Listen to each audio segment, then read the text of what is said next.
Hangafoota oduu Federeeshiniin Atileetiksii Itoophiyaa gama hundaan akka atileet Galatee Burqaa cinaa dhaabbatu ibse. Oduu biyyaalaan Yuugandaan tajaajila waraqaa eenyummaa biyyaalessaa jalqabde. Ashamar kafunee daawwattootaa fi hordoftoota JMN TV nakaan keenya bakka jirtanitti sinaa qaqqabu jecha oduu galgala kanaaf qabanne isin biraan geenya. Oduu wajjin kanan turtii taasisaan Tsiyoon Gurmuuti nu faana tura. Federeeshiniin Atileetiksii Itoophiyaa gama hundaan akka atileet Galatee Burqaa cinaa dhaabbatu ibse. Federeeshiniin Atileetiksii Itoophiyaa guyyaa har'aa waa'ee atileet Galatee Burqaa irratti ibsa miidiyaaleedhaaf kenneera. Dabalata oduu kana Lubee Girmaatu dhiyeessa.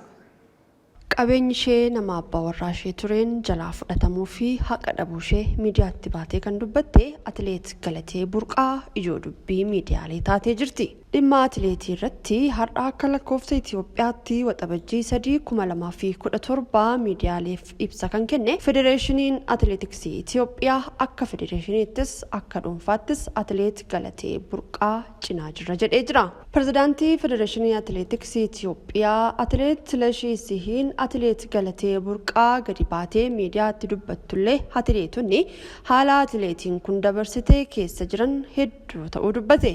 Atileet Galateen nama abbaa warraa ishee ture waliin gaa'ila ijaarratanii jiraachaa turuu isaanii akka beekan kan hime atileet Silashii Sihiin rakkoolee tokko akka jiran dhagaa ture kan jedhee fi yeroo ammaattis atileet Galateen deeggarsi akka ishee barbaachisu hubanneerra cinaas ni dhaabbannaa jedhe.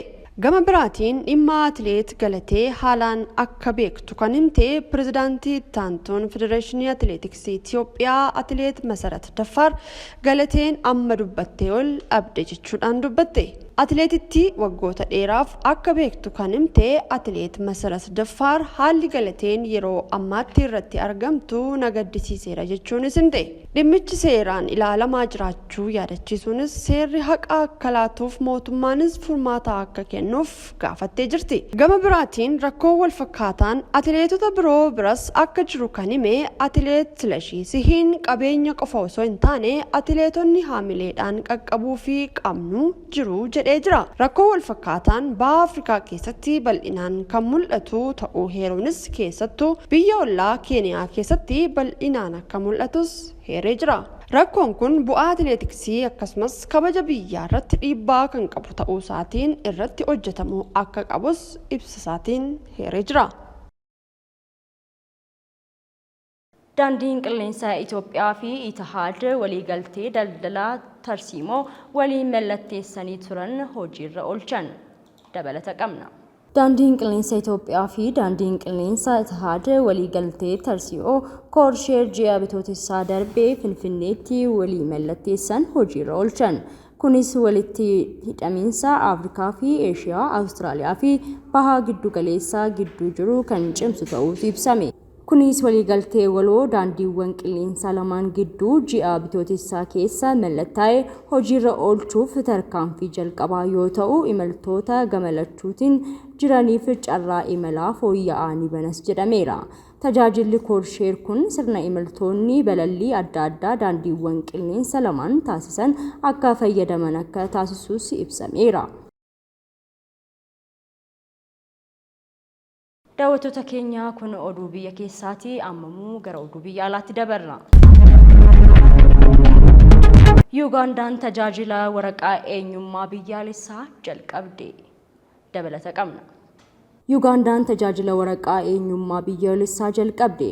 Pirezidaantiin Yuugaandaa Yoweri Museveenii fi haati warraa isaanii Maamaa Jaanaatee magaalaa guddoo biyyattii Kaampaalaatti waraqaa eenyummaa biyyoolessaa galmaaniiru. Museveen miidiyaa hawaasaa xaayirratti akka jedhanitti lammiin Yuugaandaa ulaagaa guutuu qaban hunda guutuun tajaajila fooyya'aa kana akka argatanis gaafataniiru. Kenniinsi waraqaa eenyummaa biyyaalessaa Yuugaandaa kun lammiilee Yuugaandaa miliyoona 33 irratti kan xiyyeeffate yoo ta'u lammiileen waraqaa eenyummaa yeroo isaanii darbe miliyoona 15.8 fi lammiilee hin galboofne miliyoona 17.2 kan hammateedhas jedhameera. Aangawoonni kunneen lammiileen waraqaa eenyummaa kana akka argatanis gaafataniiru.